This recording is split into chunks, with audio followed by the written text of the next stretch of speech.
What a rough day in the markets today. The Dow and S&P 500 were both down over 1%, and the Nasdaq was down over 2%, and Bitcoin dropped below 100,000 and is currently trading around 98,500. Why is the market down so much today? Well, there's not one thing, there's a bunch of things. First, fears of an AI bubble. Are companies and Magnificent Seven companies spending too much in their AI investments, getting a little bit in over their skis?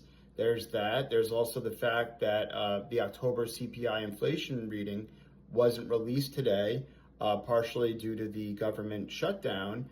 And that's not, the fact that they decided not to release it isn't helping the market either. And you have multiple Federal Reserve officials, pretty much saying that they're now more worried about inflation than the labor market, which is decreasing the chances of the December rate cut. Taking that off the table is causing some market stress. So I think it's not one thing, it's a perfect storm of a bunch of things. And, that's why there's more volatility today. But as, Peter Lynch said, more money has been lost anticipating corrections than corrections themselves, which is why it's important to be invested in the long term.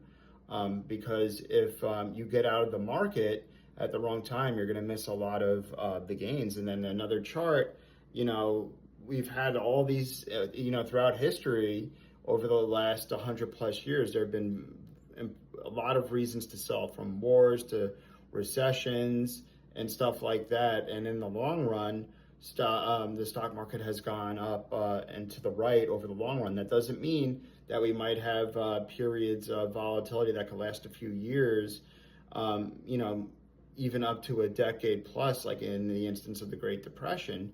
But in the long run, the resilience of the U.S. economy and the productivity gains of technology have outweighed some of the negative headlines of recession risk and geopolitical risks.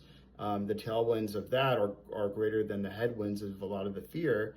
And as I said before, more money has been lost anticipating these corrections than corrections themselves, which is why it's important to be investing in the long run and to hold through periods of volatility and panic like we saw, the past few days and especially today.